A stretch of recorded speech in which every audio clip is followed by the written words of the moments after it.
상승 마스터 성저메인입니다.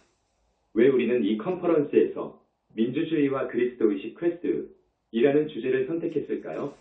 자, 그것은 지금 우크라이나를 비롯한 세계의 다른 많은 지역에서 민주주의에 대한 공격이 벌어지고 있어서 이 주제가 지금 시기와 아주 잘 들어맞기 때문입니다. 여기서 일어나고 있는 일들의 실제는 여러분이 두려워하거나 혹은 집단의식으로부터 느낄 수 있는 것과는 상관없이 또는 사람들이 두려워할 수도 있는 것과는 무관하게 나의 황금시대는 계속 진행되고 있다는 것입니다. 나는 이를 확언할 수 있습니다. 전에도 여러 번 말했듯이 나는 나의 황금시대에 대한 어떤 고정된 계획도 가지고 있지 않기 때문에 계획대로 진행된다고 말할 수는 없지만 그것은 멈출 수 없는 모멘텀을 가지고 계속 진행되고 있습니다. 내 황금시대가 펼쳐지는 것의 일환으로서 민주주의는 전 세계적으로 계속 성장하고 증진될 것이며 높아질 것입니다. 점점 더 많은 나라들이 민주주의 국가가 될 것이고 민주주의 국가였던 나라들은 점점 더 진보된 민주주의를 향해 계속 나아갈 것입니다. 우리는 여러분에게 지구상의 어떤 긍정적인 발전도 역행시키려는 세력들에 대해 많이 얘기했고 많은 가르침을 주었습니다. 확실히 내 황금시대의 출현을 좌절시키거나 지연시키기 위해 할 수 있는 모든 것을 하고 있는 세력들이 있습니다. 이 세력들은 민주주의를 달가워하지 않습니다. 결코 반겨하지 않았습니다. 그들은 민주주의가 출현한 때부터 이 진전을 무력화하고 지연시키며 왜곡하고 민주국가들을 진정한 민주주의 국가가 아닌 상태로 뒤틀어 놓기 위해 할 수 있는 모든 것을 하려고 했습니다. 민주주의 국가들이 답해야 하는 질문. 적어도 전문가라고 하는 사람들은 모든 민주주의 국가들은 다음과 같은 특정한 질문에 답해야 한다고 했습니다. 예를 들어 어떤 유형의 민주주의를 원하는가? 어떤 사람들이 투표할 수 있도록 허용되어야 하는가? 사람들을 대표하는 선출된 정치인들이 있어야 하는가?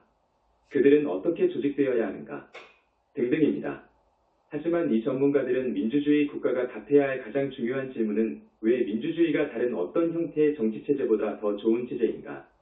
라는 것이라고 말해왔습니다. 물론 이것은 황금시대의 영적인 실제에 대해 전혀 알지 못하고 세속적인 관점으로만 본다면 대답하기 어려운 질문입니다. 왜 민주주의가 전제 정부나 독재보다 더 좋은 체제인가요? 자, 사람들이 알고 있는 수준을 고려하여 영적인 관점은 잠시 접어두고 순수하게 세속적인 관점으로 이것을 펼쳐봅시다. 여기서 열쇠키는 더 깊고 명쾌한 질문 하나를 해보는 것입니다. 왜냐하면 상승 마스터에 대해 전혀 모르는 일부 사람들도 깨달은 것처럼 자신이 생각하고 있는 의문점을 구체적인 질문으로 전환하는 방식은 매우 중요하기 때문입니다. 왜 민주주의가 다른 어떤 정치체제보다 더 좋은 better 체제일까요? 이 질문에서 핵심 단어는 무엇일까요? 그것은 더 좋은 better 이라는 단어입니다. 왜 민주주의가 더 좋은 체제인가요? 모든 것은 여러분이 더 좋은 을 어떻게 정의하느냐에 달려 있습니다. 무엇이 더 좋은 것인가요? 무엇이 더 나쁜 것인가요? 상승 마스터 학생들인 여러분은 더 좋은 것과 더 나쁜 것이라는 말이 이원적인 용어라는 것을 알고 있습니다. 그러나 이 사실을 모르는 사람에게도 우리는 여기서 간단한 질문을 할 수 있습니다. 누가 더 좋은 것과 더 나쁜 것을 결정하게 되었습니까? 다시 말해서 한 사회에서 더 좋은 정치체제의 형태가 무엇인지를 결정하는 사람들은 누구입니까? 민주주의가 독재보다 좋은가요? 이를 누가 결정하게 되나요? 민주주의가 더 좋은지 아닌지를 대중들이 결정할 수 있도록 하지 않는 한 여러분은 민주주의를 가질 수 없습니다. 만약 사람들이 민주주의가 더 좋은 체제라고 결정한다면 여러분은 민주주의를 갖게 될 것입니다. 하지만 이와는 다른 어떤 방식이 가능할까요? 대부분의 나라들, 심지어 민주적인 나라들에서도 어떤 일이 일어났습니까? 민주주의가 더 좋은 형태의 정치체제인지 아닌지를 결정하는 것은 항상 소수의 엘리트일 뿐 아니라 사회의 다른 많은 것들을 결정하는 것도 항상 소수의 엘리트입니다. 여기서 여러분은 민주주의란 국민들이 결정하는 정치체제의 한 형태라는 것을 알 수 있습니다. 민주주의가 아닌 다른 어떤 형태의 체제에서도 여러분이 그것을 뭐라고 부르든 결정하는 것은 일반 대중들이 아닙니다. 국민들이 결정하는 것이 아니라면 그것은 누구일까요? 그것은 산타클로스도 아니고 치아 요정역주 밤에 어린 아이의 침대맡에 빠진 이를 놓아두면 이것을 가져가고 대신 동전을 놓아둔다는 상상 속의 존재도 아닙니다. 바로 여러 유형의 엘리트들입니다. 무엇이 더 좋은 형태의 체제인지를 결정하는 엘리트들은 항상 있습니다. 사랑하는 이들이여, 역사를 보세요. 엘리트들이 민주주의가 독재보다 더 좋은 체제라고 결정하는 것을 본 적이 있습니까? 여러분은 보았습니다. 여러분은 엘리트들이 사람들의 자유를 억압하여 사람들이 그 엘리트로부터 자유로워지고 싶어하는 상황에서 그 사례를 본 적이 있을 것입니다. 그때 신흥 파워 엘리트가 나타나서 사람들의 그 불만을 이용하여 자신들 스스로를 통치하는 지위로 올려놓을 수 있는 어떤 민주주의 체제를 수립했습니다. 다시, 더 좋은 형태의 정치체제란 무엇일까요? 그것은 여러분이 뭘 원하느냐에 달렸습니다. 여러분은 국민들이 통치하기를 원합니까? 아니면 소수의 엘리트들이 통치하기를 원합니까? 이것은 인류 역사를 관통하는 중심적인 질문입니다. 역사를 보면 알려진 역사의 대부분 동안 사회는 민주주의 국가가 아니었다는 것을 알 수 있습니다. 그 사회들은 소수의 엘리트 때로는 한 사람에 의해 지배되었습니다. 대개는 귀족이나 정당의 우두머리 혹은 여러 이름들을 가진 엘리트들이 있었습니다. 역사와 정치 분야의 전문가들이나 심지어 민주국가에서 자란 사람들 중에서도 통치 엘리트가 있는 것이 더 낫다고 말할 많은 사람들이 있습니다. 하지만 그럴까요? 역사를 돌아보세요. 역사를 보고 스스로에게 물어보세요. 통치 엘리트가 있었을 때가 더 나았나요? 그렇다고 증명되었습니까? 자, 여러분은 엘리트들이 통치하는 것이 누구를 위해 더 좋았습니까? 라는 다른 질문을 할 수 있습니다. 그러면 항상 엘리트들에게 더 좋았었다는 것을 분명히 알 수 있습니다. 왜냐하면 그들은 권력을 가졌을 뿐만 아니라 대부분의 경우 사람들의 노동의 열매를 거둘 수 있는 매우 특권적 지위를 가지고 있었기 때문입니다. 그러므로 그것은 항상 엘리트들에게 더 좋았었고 일반 사람들에게는 결코 더 좋지 않았습니다. 사람들은 엘리트의 사실상 노예였거나 노예가 되어갔습니다. 사람들이 노예로 사는 것이 더 좋은 것인가요? 제국의 운명. 이제 국가들에게 무슨 일이 일어났는지 봅시다. 예를 들어 로마 제국은 계속해서 다른 지역을 정복해 나갔습니다. 그리고 그 카르마 주기가 다하자 다른 나라의 군대가 들어와서 로마 제국을 공격하고 약탈하고 전복시켰습니다. 이런 것이 한 국가로서 로마에게 더 좋은 것이었을까요? 아니면 좀 더 지속 가능한 정부를 갖는 것이 더 나았을까요?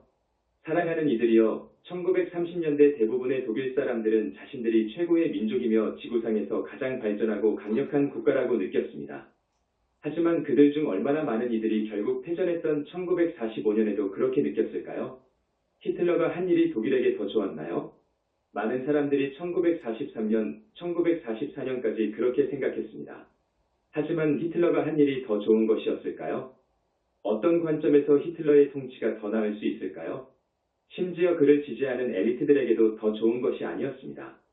그들 중 일부는 여전히 많은 돈과 특권을 가졌었지만 그들 역시 전쟁에서 졌기 때문입니다. 역사를 보면서 아 그래 국민은 스스로를 통치할 수 없어 엘리트들이 그렇게 하는 것이 항상 더 좋아 라고 하려면 어떤 척도를 적용해야 할까요? 그 척도가 무엇이어야 할까요?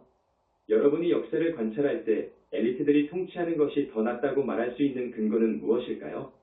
많은 사람들이 다음과 같이 말할 수도 있습니다. 독재자들에 의해 촉발된 몇몇 재앙들이 분명히 있었지만 국민들이라고 해서 별반 다를 게 없었을 것입니다. 민주주의 국가들이 곤두박질 친 분명한 사례도 있습니다. 문제는 엘리트들이 아닙니다. 문제는 엘리트들이 로마 제국, 소비에트 연방, 나치 독일 또는 다른 나라들을 통치했다는 것이 아니라 그들이 잘못된 엘리트였다는 데 있습니다. 그 독재자들보다 더 잘 통치하는 올바른 엘리트만 있었다면 민주주의보다 더 좋은 정부 형태가 됐을 것입니다. 자, 사랑하는 이들이여, 이제 우리가 시작했던 곳으로 돌아왔습니다. 그렇죠? 누가 누구를 올바른 엘리트라고 규정하나요? 그렇습니다. 엘리트들이 자기가 올바른 엘리트라고 정의합니다. 어느 시점에서든 사회를 지배하고 있는 기존의 통치 엘리트들은 자신들이 정한 기준에 따라 자신들이 항상 올바른 엘리트이며 항상 그 일에 적합한 최고의 사람들이라고 합니다. 언제까지 이것이 지속되는가요? 또 다른 엘리트들이 나타나서 아닙니다. 지금의 엘리트들은 적합하지 않는 자들입니다. 우리가 그 일에 적합한 사람들입니다. 나 로베스피에르, 나 레닌이 적임자입니다. 라고 주장하며 나타날 때까지 말입니다. 사랑하는 이들이여, 내가 여러 사람들에게 말하도록 영감을 주었듯이 역사의 교훈을 배우지 못한 사람들은 그것들을 반복하게 될 것입니다. 이제 문제는 얼마나 오랫동안 이런 실수를 반복할 것인가? 입니다. 전에도 말했지만 나는 다른 방식으로 또 말하고자 합니다.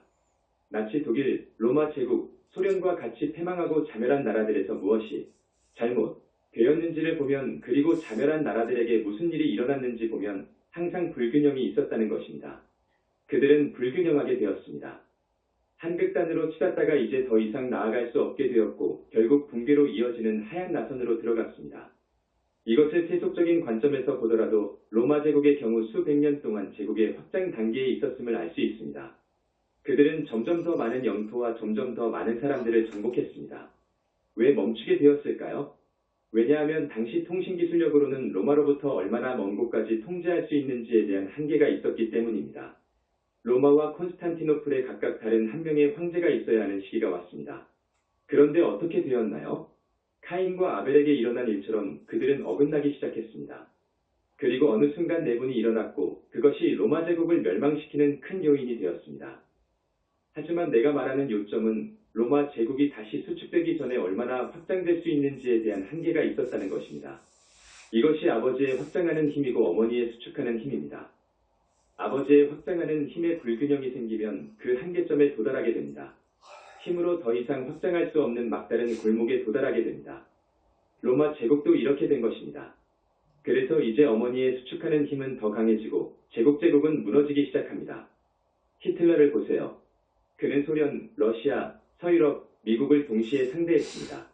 이것을 전적으로 세속적인 관점에서 보더라도 모든 것을 한꺼번에 취하려 한 히틀러의 바로 그 사고방식이 그를 패배로 몰고 갔다고 말할 수 있습니다.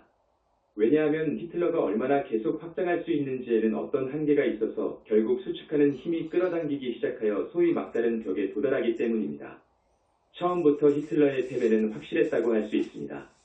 이처럼 시작부터 소련의 붕괴도 예정된 것이었고 제어되지 않는 자본주의의 몰락도 시작부터 정해진 것입니다. 여러분은 하지만 오늘날에는 훨씬 더 진보된 통신 기술을 가지고 있어서 어쩌면 한 제국 혹은 한 국가가 세계를 장악할 수도 있습니다. 라고 말할 수 있습니다. 아닙니다. 그렇게 될 수 없습니다. 사랑하는 이들이여. 지구는 7 엘로힘에 의해 설계되었는데 그들은 상승 마스터인 나보다 더 높은 수준의 의식을 가지고 있습니다. 그들은 이 행성을 어떻게 설계해야 하는지 정확히 알았습니다.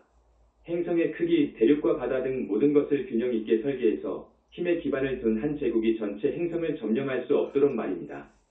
자, 영적인 여러분들이 알 수 있는 이 방정식의 일부인 또 다른 요소가 있는데 바로 물질의 밀도화입니다. 인류가 이원성으로 들어간 이후 그리고 타락한 존재들이 여기에 육화하도록 허용되어 모든 것에 힘에 기반한 접근을 가져온 이후 물질은 밀도가 높아졌습니다. 자, 이제 그 추세는 바뀌었고 물질은 점차 가벼워지고 있습니다. 하지만 여전히 세계를 정복하려는 힘에 기반한 시도는 물질의 밀도를 높이고 물질의 밀도는 힘에 대한 저항을 만듭니다. 힘에 기반을 둔 제국이 어디까지 확장할 수 있는가는 항상 한계가 있을 것입니다. 왜냐하면 그 사고방식은 밀도가 높아진 물질에 의해 반사되어 돌아가기 때문입니다. 기술의 발전과 상관없이 힘에 기반을 둔 어떤 제국이 어디까지 갈 수 있는지에 대해서는 항상 절대적인 한계가 있을 것입니다. 다시 한번 말하지만 힘은 자멸할 것입니다. 힘에 기초하지 않은 엘리트 사회가 있을 수 있을까요? 기록된 역사라는 이 아주 짧은 기간의 역사에서 그런 사회를 볼 수 있을까요? 만약 여러분이 기록된 역사의 경계를 넘어 이전의 문명들까지 볼 수 있다 하더라도 이런 사회를 보지 못할 것이라고 확언할 수 있습니다. 어떤 힘 기반의 제국도 어느 지점에서 자멸하지 않았던 적이 없습니다. 왜냐하면 그것은 자연의 법칙에 어긋나기 때문입니다. 그리고 이것이 실제로 영적인 법칙이고 행성지구의 전반적인 설계입니다. 힘 기반의 엘리트 사회는 자멸하지 않을 수 없습니다. 결코 그렇게 되어본 적도 없습니다. 그런 일은 절대 없을 것입니다. 가장 좋은 형태의 정부는 결코 엘리트주의적인 형태의 정부가 될 수 없을 것이라는 것을 깨닫기까지 얼마나 오랫동안 여러분은 이 불가능한 목표를 추구하기를 원합니까? 또는 여러분이 이 불가능한 목표를 쫓도록 육화 중인 타락한 존재들을 얼마나 오랫동안 허용할 것입니까? 플라톤과 철인왕. 나는 집단의식으로부터 되돌아오는 흐름에서 뭔가를 들을 수 있기 때문에 어떤 사람들은 이렇게 말하리라는 것을 알고 있습니다. 플라톤의 철인왕은 어떨까요? 절대 권력을 가졌지만 자비롭고 유익하기도 해서 최고의 정치체제 하에서 나라를 이끌 수 있는 한 현명한 통치자를 갖는 것이 이상적이었지 않았을까요? 플라톤이 철인왕을 제시한 것은 옳지 않았던 것인가요? 사랑하는 이들이여, 철인왕에 대한 아이디어의 문제점은 그런 철인왕이 필요할 때 주변에 거의 없다는 것입니다. 철인왕이라는 플라톤의 이상에 부응할 수 있는 인물을 말해보세요. 어떤 사람은 예, 우리 통치자는 확실히 그러했습니다. 라고 말할 것입니다. 하지만 그가 과연 본질적으로 그랬을까요? 사랑하는 이들이여, 역사를 세속적인 관점에서 보더라도 한 사람이 지속 가능한 방식으로 한 국가를 통치할 수 있을 만큼 충분히 현명할 와일 수 있는 가능성은 얼마나 될까? 라는 의구심을 품을 수 있습니다. 우리가 현명한 와이즈라고 말할 때 이것은 무엇을 의미할까요? 그것은 한 국가를 너무 지나치게 한쪽으로 멀리까지 내몰고 가지 않을 만큼 충분히 균형 잡힌 것을 의미합니다. 몇몇의 통치자는 그러했다고 말할 수 있습니다. 상당히 균형 잡힌 자들도 있었으니 완전히 불가능한 목표는 아닙니다. 그러나 문제는 대부분의 경우 이들의 눈이 멀기 때문에 조만간 매우 불균형하게 된다는 것입니다. 그들은 자신들만의 쿨에이드를 마십니다. 그들은 자신이 옳다고 확신하기 때문에 주변 사람들 또는 조언자들의 의견에 귀 기울이기를 멈추거나 내가 하고 있는 일이 잘 되고 있는가 하면서 상황이 실제로 어떻게 진행되고 있는지 관찰하는 것을 중단합니다. 이것은 사실상 그들 모두에게 일어나며 그래서 한동안은 꽤 균형 잡힐 수 있지만 조만간 불균형하게 됩니다.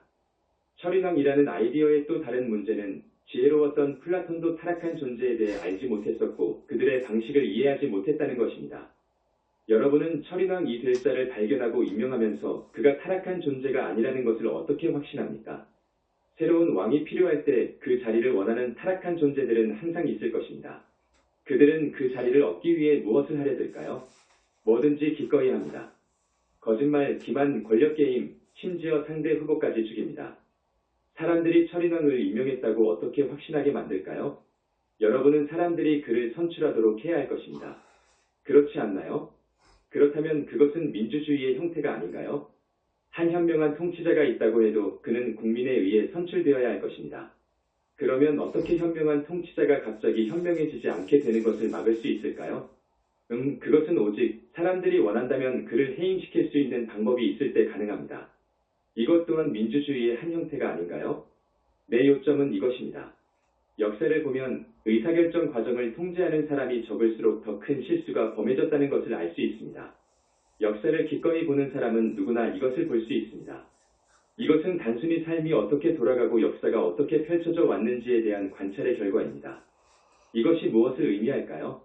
그것은 국가가 너무 불균형해져서 자멸의 소용돌이로 빠져드는 것을 피하고 싶다면 여러분은 의사결정자와 의사결정 기구의 규모를 확대해야 한다는 것을 의미합니다.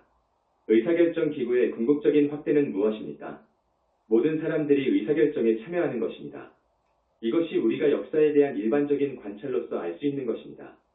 세상 사람들이 타락한 존재에 대해서 반드시 알고 있는 것은 아니지만 사람들은 독재자, 폭군 그리고 히틀러처럼 비참한 결과를 초래한 자들을 확실히 알고 있습니다. 모두가 이것을 알고 있습니다. 모든 사람들은 그러한 통치자들을 피할 필요가 있다는 것을 알고 있습니다. 그럼 어떻게 피할 수 있을까요? 우리는 의사결정기구의 규모를 넓혀서 그렇게 합니다. 이제 좀 더 영적인 관점으로 가봅시다. 다시 최초 질문으로 돌아갑니다.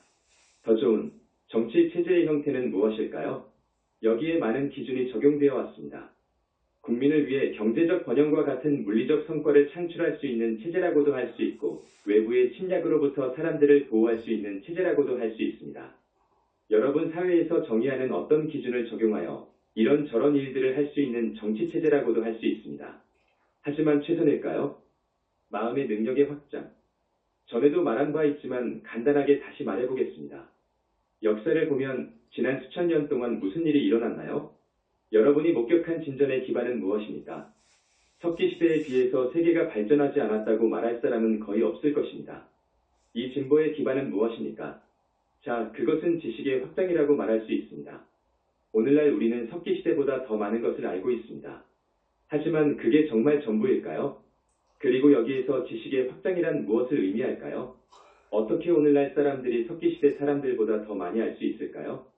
생물학, 인류학, 진화론에 따르면 과학자들은 석기시대 인간의 뇌가 오늘날 우리와 거의 같은 크기였다고 추측합니다. 왜 석기시대 사람들은 오늘날 여러분이 아는 것만큼 많이 알지 못했을까요? 왜 그들은 자신들의 그토록 힘든 삶을 감내하는 대신 일상을 개선할 방법을 찾을 만큼 충분히 똑똑하지 못했을까요? 여러분들 중 일부는 석기시대에 육화했던 사실을 기억하지 못할 수도 있지만 장담하건대 그것은 소풍이 아니었습니다. 인간의 지적 능력을 결정하는 것이 단지 뇌의 크기 문제일까요? 아니면 그보다 더 이상인 뭔가가 있을까요? 만약 여러분이 영적인 사람이라면 더 이상인 뭔가가 있다는 사실을 알 것입니다. 왜냐하면 마음은 뇌보다 더 이상인 무언가이기 때문입니다. 우리는 이에 관해 의식에 대한 연구를 거부하는 유물론의 한계를 언급하면서 말한 적이 있습니다. 모든 영적인 사람들이 알고 있고 영적이지 않을지라도 많은 사람들이 깨닫기 시작하고 있는 것처럼 마음은 뇌 그 이상입니다. 여러분은 인간의 행동과 심리를 뇌의 물리적 프로세스로 설명할 수 없습니다. 그걸로는 충분하지 않습니다. 전에 이에 관해 말했기 때문에 여기서는 더 들어가지 않을 것입니다. 인간의 진보 과정에서 일어난 일은 사람들의 마음의 능력이 확장되었다는 것입니다. 만약 여러분이 석기시대 사람에게 수를 세는 법을 가르치려 한다면 그에게 10개 이상을 세는 법을 가르치는 것이 불가능하다는 것을 알 것입니다. 그의 마음은 그것을 이해할 수 없을 것입니다. 만약 여러분이 석기시대 사람을 보고 뇌 크기도 나와 같군. 그러면 내가 읽을 수 있기 때문에 그도 읽을 수 있을 거야. 라면서 그를 가르쳐 든다면 그것이 불가능함을 알 것입니다. 왜냐하면 석기시대 사람들에게는 추상적인 개념으로 생각하는 능력이 없기 때문입니다. 지금의 여러분들처럼 읽을 수 있으려면 종이 위에 있는 이 작은 꼬불꼬불한 글자가 특정 소리와 상응하고 또한 하나의 물체에 대응하는 특정 단어와 상응한다는 것을 알아야 합니다. 이를 위해서는 추상적인 능력이 필요합니다. 석기시대 사람을 데려다가 나이는 고사하고 최소한 그가 알고 있는 단단한 물체에 상응하는 돌이라는 단어조차 있도록 가르칠 수 없었을 것입니다. 그러므로 나이라는 개념은 그가 도무지 가늠조차 할 수 없는 개념이었을 것입니다. 그런데 왜 오늘날 사람들은 그것을 알까요? 자, 사람들의 개별적인 마음의 확장이 있었기 때문입니다. 또한 집단적인 마음, 집단의식에도 거대한 확장이 있었습니다. 오늘날 지구상의 집단의식은 석기시대와는 너무나 달라서 그 차이를 거의 헤아릴 수 없을 정도입니다. 그래서 오늘날 사람들이 읽는 것을 배우는데 문제가 없는 것입니다. 그것은 부분적으로 그들이 과거의 생들에서 그것을 배웠기 때문입니다. 그럼에도 불구하고 진보를 가능케 한 지식의 확장이 있었을 뿐만 아니라 개인과 집단 차원 모두에서 인간의 마음의 능력이 확장되었습니다. 사회의 목적. 자, 만약 우리가 마음의 확장이 있었다는 것을 받아들이고 정부의 더 좋은 형태는 무엇인가요? 라는 질문으로 돌아가 본다면 지구상의 삶의 목적은 무엇이라고 할 수 있을까요? 역사를 돌아보세요. 최근의 역사도 보세요. 그리스도교에 따르면 그 목적은 기본적으로 지옥에서 영원히 불타는 것을 피하고 대신 땅에서의 삶이 끝난 후에 천국에 가는 것이었습니다. 지구상의 삶은 지옥을 피하고 천국행을 확보하는 것 외에 다른 목적이 없었습니다. 사람들은 어떻게 이렇게 할 수 있었습니까? 교회에 순종함으로써 그렇게 할 수 있었습니다. 그리고 교회는 무엇이었습니까? 네, 그렇습니다. 엘리트였습니다. 사람들은 무엇을 떠받들었습니까? 왕들과 귀족들, 또 다른 엘리트들입니다. 가톨릭 교회가 지배하던 천년의 암흑기를 살았던 사람들에게 마음의 확장은 얼마나 있었을까요? 어느 정도 있었지만 많지는 않았습니다. 확실히 교회 때문만은 아니었지만 그래도 교회 때문이었다고 할 수 있습니다. 그 당시 사회의 목적은 무엇이었습니까? 사람들 마음의 확장이었나요? 아니면 집단 정신의 확장이었나요? 아닙니다. 성직자, 귀족, 왕 같은 엘리트들의 특권적 지위를 유지하는 것이었습니다. 그것이 그런 형태 정부의 목적이었습니다. 그렇다면 엘리트주의 정부의 목적은 무엇일까요? 엘리트들이 자신들의 특권적 지위를 유지하도록 하는 것이 무엇보다도 중요한 목적입니다. 다른 목적은 없거나 적어도 그 전체적인 목적에 딸린 부차적인 목적일 뿐입니다. 엘리트 사회에서 사회의 목적은 엘리트에 의해 정의되고 엘리트를 중심으로 돌아가며 그들을 계속 엘리트로 유지합니다. 영적인 관점에서 사회의 진정한 목적은 무엇일까요? 그것은 사람들의 개별적인 마음의 확장과 집단의식의 확장입니다. 이것이 단지 사회의 진보를 가져온다는 이유에서 뿐만 아니라 영적인 관점에서 볼 때 지구상의 삶의 목적이기 때문입니다. 하지만 여러분이 영적인 관점이 아니라 세속적인 관점에서 본다고 하더라도 사회가 인식의 성장, 시민들의 마음의 성장, 그리고 사회가 점점 더 물질적인 풍요, 그리고 더 많은 자유, 그리고 무엇보다도 사람들의 더 많은 심리적 행복으로 나아가도록 이끄는 집단의식의 성장을 촉진하는 것은 가치 있는 목적이 아닐까요? 전적으로 세속적인 관점에서 볼 때 사회의 목적은 국민의 복지와 국민 모두의 안녕이라고 말할 수 있지 않을까요? 이 말에 많은 사람들이 반대할 수 있지만 사회의 목적은 확실히 그런 것일 수 있습니다. 하지만 그것에 반대하는 사람들은 무엇을 주장하는 것일까요? 그들은 항상 엘리트들의 특권을 위해 논쟁합니다. 여러분이 국민의 행복에 반대한다면 다수 대중들의 행복보다 더 중요하게 다루어져야 하는 어떤 엘리트가 있고, 따라서 일반 대중들은 그 엘리트들의 종이나 노예여야 한다고 주장하고 있는 것입니다. 사랑하는 이들이여, 달리 말할 방법이 없습니다. 그 중간쯤에 뭐가 있나요? 네, 여러분은 온갖 화려한 이론을 생각해낼 수 있습니다. 그러나 그것은 항상 이렇게 엘리트대 vs 국민의 역학입니다. 다수의 대중들을 위해 최선인 것을 원하거나 아니면 대중들을 이용하는 소수 엘리트들을 위해 가장 좋은 것을 원하는 것입니다. 합의제 민주주의 컨센서스 데모크라시. 역사를 보세요. 이와 다른 사례가 무엇이 있을까요? 그렇습니다. 다수의 대중들의 초점을 맞추었던 사회에 몇 가지 예가 있습니다. 지금처럼 사람들이 어떤 사안에 투표를 하는 민주주의가 항상 존재했던 것은 아닙니다. 왜냐하면 실제로 민주주의를 넘어서는, 적어도 대민주주의를 넘어선다고 말할 수 있는 유형의 체제가 있기 때문입니다. 그 체제는 투표할 필요가 없고 다수 전체가 결정합니다. 왜냐하면 그 체제에서는 대부분의 사람들이 같은 것을 원하게 되는 합의에 도달하여 어떤 사안에 대해 투표하는 것이 의미가 없어지기 때문입니다. 하지만 이것은 지금까지 부족과 같은 매우 작은 지역 사회에서만 이루어졌습니다. 이런 유형의 사회를 가진 북미 인디언들이 있습니다. 여러 시대에 걸쳐서 이런 유형의 사회를 가졌던 다양한 도시국가들이 있었습니다. 대표자들을 뽑는 투표도 할 필요가 없었고, 모든 사람들이 투표하는 직접 민주주의도 필요하지 않았습니다. 모두에게 공감대가 형성되었다는 것이 명백했기 때문입니다. 문제는 이를 한 국가와 같이 더 큰 규모로 확장할 때 어떻게 하느냐 하는 것입니다. 여기가 황금시대의 기술력이 필요한 부분입니다. 그 기술은 많은 사람들이 토론을 거친 후 종국에는 하나의 공감대가 형성될 수 있는 유형의 커뮤니케이션을 가능케 해줄 것입니다. 그렇다면 내 질문은 이렇습니다. 만약 모든 사람들이 토론에 참여할 수 있는 그런 사회라면 이 또한 민주주의의 형태가 아닐까요? 확실히 이것은 엘리트주의 사회가 아닙니다. 그렇지 않은가요? 민주주의의 초기 단계는 사람들이 대표자를 선출하는 것이라고 말할 수 있습니다. 이것은 과도기적인 단계이며 보통의 사람들보다 결정을 내리는 데 더 적합한 사람들이 있다는 집단의식 속에 떠도는 의식에 양보한 것입니다. 민주주의 초기에는 보통의 사람들이 지식이 없거나 읽을 수 없었기 때문에 이런 방식이 완전히 틀린 것은 아니었습니다. 대민주주의에서는 사람들이 대표를 뽑고 그들이 대부분의 결정을 내립니다. 그리고 나서 적어도 더 중요한 결정은 모든 사람들이 투표하는 더 직접적인 민주주의라는 또 다른 단계를 가질 수 있습니다. 여러분은 덴마크에서 얼마 전에 했던 것과 같은 국민투표에서 그런 예를 볼 수 있습니다. 그들은 유럽연합 이후의 공동안보 정책에 대한 예외를 계속 유지할 것인지 아니면 제한 없이 그것에 참여할 것인지에 대해 투표했습니다. 다른 많은 나라들은 이런 종류의 국민투표를 합니다.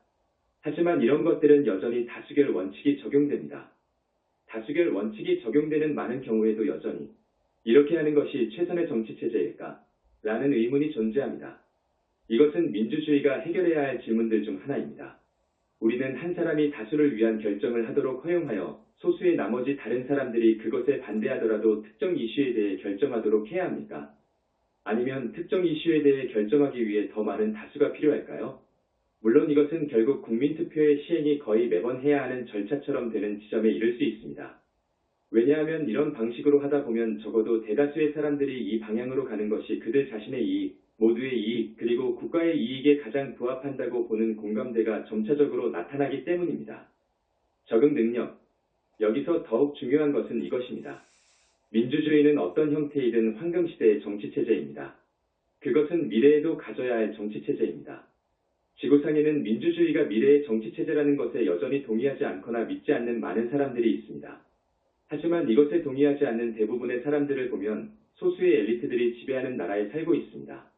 그 엘리트들은 사람들에게 지금처럼 그렇게 사는 것이 그들에게 더 좋다고 믿게 만들었습니다. 예를 들어 여러분은 중국의 현 정부가 시진핑 치하에서 어떻게 마오쩌둥 이후 그 어느 때보다 더 독재적으로 되었는지를 볼 수 있습니다. 하나의 예를 들면 그들은 자신들의 제로 코비드 정책이 옳은 결정이었다고 선언했습니다. 옳은 결정일 뿐만 아니라 우월한 결정이며 태폐적인 서구 민주국가보다 확실히 우월한 결정이었다고 했습니다. 자, 오미크론 변종에서 분명히 볼 수 있듯이 이를 객관적으로 보면 이것은 최선의 정책이 아니라 단지 하나의 정책일 뿐이었다는 것입니다. 나는 여기서 그것이 최악이고 서방의 대응이 최고라고 말하는 것이 아닙니다. 이와 같은 문제에는 최선의 정책이란 없습니다. 왜냐하면 어떤 문제든지 상황은 끊임없이 변화하기 때문입니다. 어떤 이슈에서든 최선의 정책은 상황을 보고 변화하는 상황에 적응하는 것입니다. 코로나 팬데믹의 전반적인 교훈 중 하나는 무엇입니까? 세상에는 항상 누구도 통제할 수 없는 것들이 있을 것이라는 것입니다. 사람들을 놀라게 하는 일들이 항상 일어날 것입니다. 문제는 가장 최고의 정책은 무엇입니까? 가 아닙니다. 우리는 항상 적응할 필요가 있습니다. 새로운 변종이 출현한 코로나 팬데믹 상황이 분명히 보여주었듯이 우리는 상황이 전개됨에 따라 이에 적응할 필요가 있습니다. 적응할 수 있는 사람이 최선의 것을 행한 사람일 것이고 반면 경직되고 융통성이 없는 사람은 그렇게 되지 못할 것입니다. 여러분은 팬데믹 초기에 중국의 정책이 효과가 있었다는 것을 볼 수 있습니다. 서방의 대응 역시 특정한 방식으로 작동했습니다. 그 후 훨씬 더 전염성이 강한 오미크론 변종이 등장했고 이제 중국의 정책은 처음처럼 잘 작동하지 않았습니다. 하지만 그들이 적응할 수 있었나요? 그들이 변할 수 있었나요? 아닙니다. 왜냐하면 중국 정부는 기본적으로 스스로를 무오류의 정부라고 설정했기 때문입니다. 그리고 그들이 자신들의 대응이 올바른 것이고 서구보다 우월하다고 선언했을 때 이제 그들의 정책을 상황에 대응하기 위해 변경하는 것은 자신들이 이전에는 틀렸음을 인정하는 꼴이 되어버립니다. 그렇다면 왜 자신의 정책이 유일하게 옳은 정책이고 다른 모든 정책보다 우월하다고 말해야 했을까요? 왜 이런 말을 해야 했을까요? 자, 이것은 엘리트주의 통치에 내재된 특성 중 하나입니다. 엘리트들은 항상 사람들을 억압합니다. 그들은 이것을 정당화하려는 끊임없는 욕구 속에서 살고 있습니다. 그래서 스스로를 무오류적인 위상으로 설정하거나 우월하거나 궁극적인 정책을 가지고 있다고 하는 경향이 있는 것입니다. 그렇다는 이는 자동적으로 무엇을 의미할까요? 이제 그들은 정책을 바꿀 수 없습니다. 왜냐하면 자신들이 틀렸다는 것을 인정하는 셈이기 때문입니다. 이것은 그들이 변화하는 환경에 적응할 수 없다는 것을 의미합니다. 그리고 상황이 끊임없이 변하고 있고 기록된 모든 역사를 통해서도 끊임없이 변화해 왔기 때문에 어떻게 엘리트주의 사회가 자기 파멸로 이어지는 부정적인 나선으로 가는 것을 피할 수 있겠습니까? 피할 수 없습니다. 결코 피해질 수 없었고 나는 그것이 결코 그렇게 될 수 없을 것이라고 장담할 수 있습니다. 융통성 없는 경직성은 생존을 보장할 수 없습니다. 이것은 죽음 death과 파멸 demise, 파괴 destruction과 재앙 disaster과 악화 deterioration 그리고 여러분이 생각해낼 수 있는 다른 모든 D를 초래할 것입니다. 최고의 정치체제는 무엇일까요? 그것은 국가와 국민의 의식과 마음에서 가장 빠르고 지속 가능한 성장을 확보하는 체제입니다. 그리고 그러한 형태의 정치체제는 유연해야 합니다. 반드시 유연해야 합니다. 초원과 함께한 집중 기원 배조. 이것이 내가 이번 담화에서 여러분에게 주고 싶었던 것입니다. 물론 우리는 더 많은 것을 말할 것입니다. 예수님께서 왜 우리가 그리스도 신성이라는 단어를 민주주의에 포함시키기로 선택했는지에 대한 담화를 하실 것입니다. 지금 나는 내가 느끼는 기쁨의 보라색 화염 속에 여러분을 봉인하겠습니다. 담화를 맺으면서 그동안 많은 분들이 초안의 집중기원에 참여해 주어서 말로 표현할 수 없을 정도로 기쁘다는 말을 하고 싶습니다. 당연히 우리 모두는 많은 사람들이 이것에 참여했다는 것에 만족합니다. 많은 분들이 내 책을 사용하여 구회식 기원문을 낭송해 주어서 정말 기쁩니다. 그리고 마하 초안에서 시작된 이 모든 기원은 정말로 이 행성에서 전례 없는 기세를 만들어냈습니다. 우리가 보는 것처럼 그것이 어떻게 집단의식 속으로 들어가 새로운 흐름과 소용돌이를 만들어 오래되고 견고한 매트릭스를 해체하고 많은 사람들의 마음을 열었는지를 본다면 여러분도 우리처럼 기뻐할 것입니다. 만약 이것을 볼 수 있다면요. 진실로 여러분은 지구에 지대한 긍정적인 영향을 끼쳤으며 여러분 중 많은 사람들은 그것이 여러분 자신의 영적 성장과 자신의 문제 해결에도 지대한 긍정적인 영향을 끼쳤다는 것을 인식할 것이라고 믿습니다. 우리는 여러분이 참여할 수 있는 앞으로의 집중기원, 특히 출생 트라우마에까지 이어지는 심리의 더 깊은 수준의 치유를 위한 기원도 기대하고 있습니다. 참으로 우리가 더욱 많은 사람들과 더욱 많은 상승 마스터 학생들이 출생 트라우마를 극복하고 치유하게 도울수록 집단의식에 더욱 큰 영향을 미칠 수 있습니다. 여러분은 지상에, 우리는 영적 영역에 있습니다. 위에서처럼 아래에서도 그렇게 되기를 바랍니다. 위에 있는 우리는 더 이상 출생 트라우마가 없는데 아래에 있는 여러분들도 그렇게 되기를 바랍니다. 이것으로 나는 여러분을 나의 영원한 기쁨의 보라색 자유의 화염으로 봉인합니다.